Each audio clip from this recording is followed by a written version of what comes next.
It's Friday, April 4th, 2025, and I'm Dave Sobel. 4 things to know today. AI adoption, why the road to innovation is bumpy but worth it, according to experts.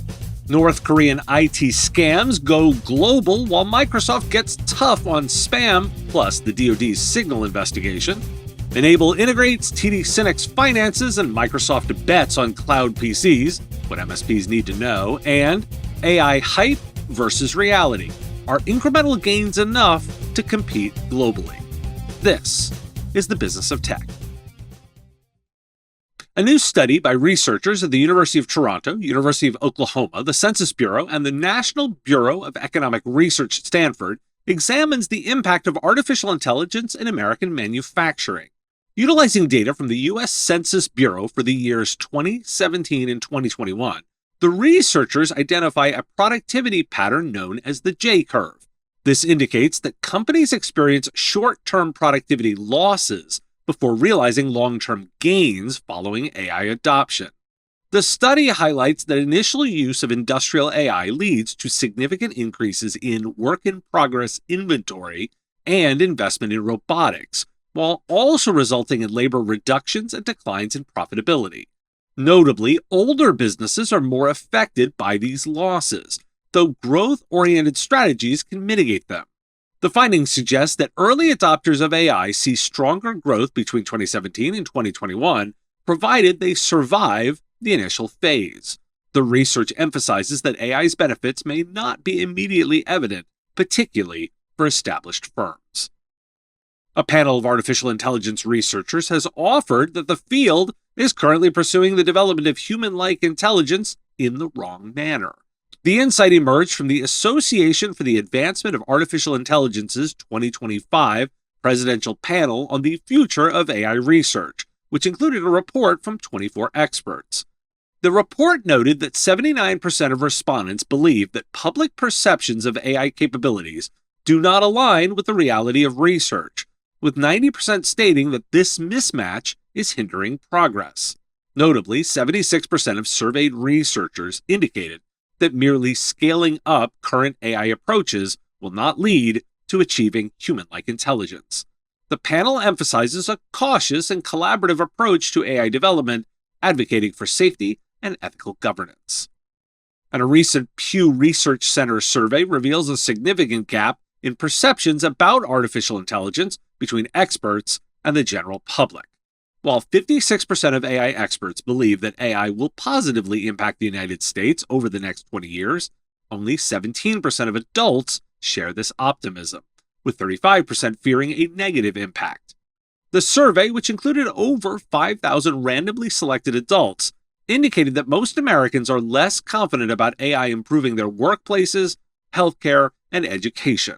Notably, 64% of the public expects fewer jobs due to AI, compared to just 19% of experts. Despite the rapid rise of generative AI tools, many Americans express more concern than excitement, particularly regarding issues like job loss and misinformation. The report underscores the desire for more personal control over AI and highlights widespread worries about government oversight. Why do we care? Well, the University of Toronto study highlights a crucial lesson for any business considering AI. Initial productivity declines are not uncommon. For manufacturers and likely other sectors, the adoption phase brings complexity, increased investment, and even reductions in profitability before yielding gains. Older and more established businesses are hit harder, often due to legacy processes and cultural resistance. Growth-oriented strategies can mitigate these losses, emphasizing the need for well-planned AI implementation rather than a quick fix. The takeaway here is the need for a balanced approach. Providers should avoid hyping AI solutions without evidence and instead focus on practical, tangible applications that clients can realistically benefit from. Moreover, staying informed about AI research can help maintain credibility and manage expectations. Today's episode is supported by Huntress. Most cybersecurity solutions are built for massive enterprises with big budgets. Not Huntress. They're the fully managed cybersecurity platform built for all businesses, not just the 1%.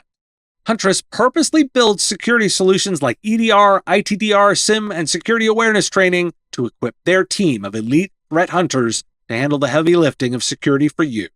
When threat actors strike, Huntress's 24/7 global SOC shuts them down before they're even on anyone else's radar. But they do more than just chase alerts. They lead the charge in industry research and knowledge, bringing expert protection and peace of mind. That's why users on G2 rate their EDR #1 for growing businesses. To see how their expert threat hunting team gets the job done, visit huntress.com/MSP Radio. And in updates to stories I have previously touched on, a recent report from Google's Threat Intelligence Group reveals that North Korea's IT worker scam, which previously targeted U.S. companies, is now spreading across Europe. This expansion comes after U.S. law enforcement efforts disrupted many operations in the States. The report indicates that North Korean operatives are actively seeking jobs in sectors such as defense and government, using fabricated references and identities.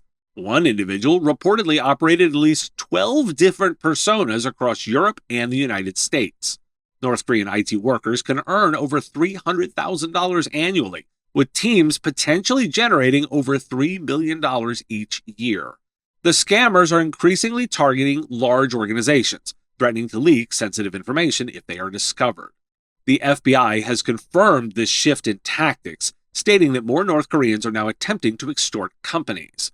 The report highlights the complex logistical networks established by these operatives, allowing them to appear as if they are working locally while actually operating from countries such as China and Russia. The Department of Defense has launched an investigation into Secretary of Defense Pete Hegseth's use of the encrypted messaging app Signal after allegations that classified military information about operations in Yemen was shared in a group chat that included journalist Jeffrey Goldberg.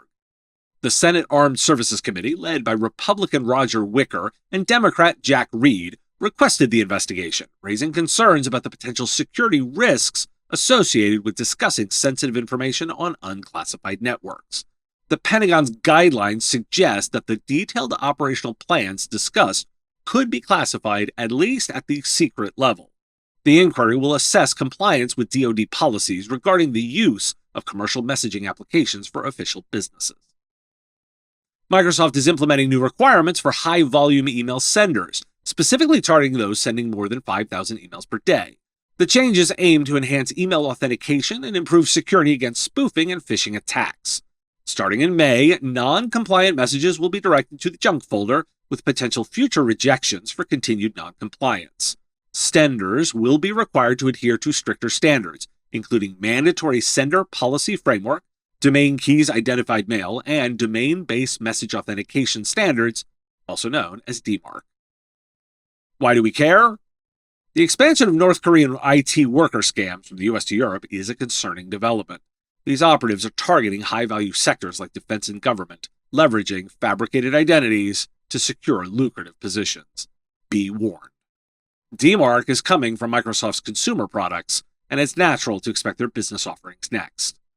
I'm simply advancing the story around the Signal issues. If you missed Monday's episode, I did a deep dive on why you care. Enable has announced new integrations, including Xcurrent, Xurrent, an AI-powered IT service management platform, and SeedPod Cyber, which offers streamlined cyber insurance solutions. Also included ScalePad, Ruist, Durdax Signal 4, and WebRoot.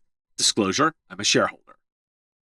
TD SYNNEX has launched its capital financing arm in the UK, consolidating all financial services to provide partners with enhanced options for financing their business opportunities.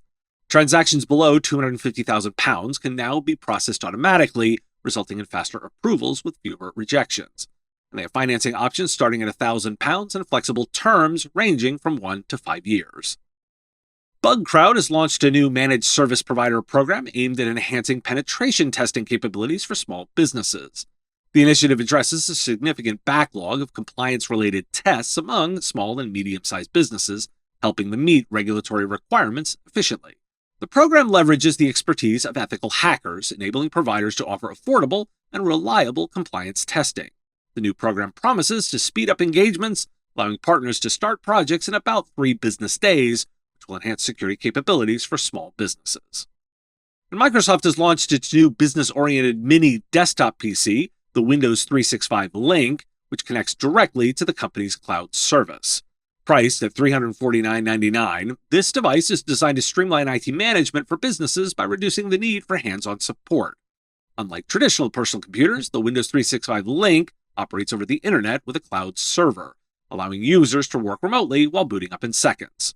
Currently, it's available for purchase in several countries, including the US, Canada, the UK, and Australia, though it's primarily marketed to businesses rather than consumers.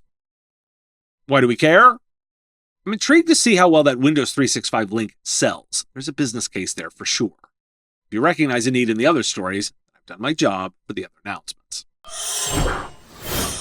Time for some big ideas. A recent opinion piece in the New York Times really struck me. Thomas L. Friedman explores the growing technological advancements in China, particularly through the lens of Huawei's expansive research campus, which spans the size of 225 football fields and accommodates up to 35,000 workers. Friedman notes that while the United States once served as a beacon of innovation, many now look to China for the future. He highlights that China produces approximately 3.5 million graduates in science, technology, engineering, and mathematics each year, outpacing the total number of graduates in all disciplines in the United States. Friedman also critiques U.S. policies under President Trump, suggesting that the focus on tariffs and isolationism could hinder American innovation, as China continues to integrate artificial intelligence into its manufacturing processes at an alarming rate. He emphasizes the need for a collaborative approach, proposing a strategy of Made in America by American workers in partnership with Chinese technology. The Times was on a roll, and Tressie McMillan-Cottoms discusses the limitations of artificial intelligence, suggesting that the technology has not lived up to its transformative promises. She suggests that while AI can improve efficiency in certain tasks, such as analyzing medical data, its applications often result in mediocre outcomes, referred to as mid-tech. For instance, AI is frequently used for mundane tasks like scheduling and meal planning, rather than groundbreaking innovations. The piece highlights a warning from 2 economists who describe these so-so technologies as failing to create meaningful change in the workplace. The article also raises concerns about AI's potential to undermine expertise in education, pointing out that it may reinforce existing inequalities in knowledge and skills. She concludes that despite its possibilities, AI is currently more of a tool for demoralizing workers than a revolutionary force in society. Now, why do we care? There's a real tension out there related to all this tech. How are you preparing for a more fragmented global tech landscape, particularly by considering diversifying your supplier base and offering solutions that can pivot quickly if geopolitical tensions disrupt supply chains? Are you encouraging clients to invest in automation and AI as part of a broader resilience strategy? And with all the hype, are the products just mid? Or are the cumulative effects of these incremental improvements, like better logistics, streamlined customer service, or automated data processing, driving significant value over time? Or could the answer be yes? Often, the most boring things are the most valuable. This episode is supported by Comet Backup. As IT providers, we've all been there. The phone rings, your largest client is absolutely panicked. They need you to restore their data as soon as possible. That's where Comet Backup comes in. Comet is an all-in-one backup solution designed specifically for IT professionals. Whether you need to protect computers, servers, virtual environments, emails, or databases, Comet Backup empowers you to manage backups on your terms. You choose where the data is stored, backup to local on-prem storage, or any of the leading cloud providers. Visit CometBackup.com to start your free 30-day trial today. Get $100 free credit when you sign up with the promo code MSP Radio. Comet Backup, the backup solution that MSPs trust. Thanks for listening. Today is National Picky Eaters Day, also National Cordon Bleu Day, and International Carrot Day. It's also National Hug a News Person Day. Virtual ones are accepted. I'll be speaking on a webinar on April 22nd about inbound marketing in the AI era with the author of a new book. Link in the show notes and description to register. The Business of Tech is written and produced by me, Dave Sobel, under ethics guidelines posted at businessof.tech. If you've enjoyed the show, make sure you've subscribed or followed on your favorite platform. It's free and helps directly. Give us a review, too. If you want to support the show, visit patreon.com/MSPradio, and you'll get access to content early. Or buy our Why Do We Care merch at businessof.tech.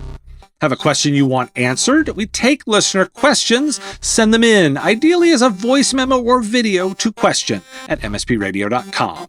I answer listener questions live on our Wednesday live show on YouTube and LinkedIn. If you've got a comment or a thought on a story, put it in the comments if you're on YouTube, or reach out on LinkedIn if you're listening to the podcast. And if you want to advertise on the show, visit mspradio.com/engage. Once again, thanks for listening, and I will talk to you again on our next episode. Part of the MSP Radio Network.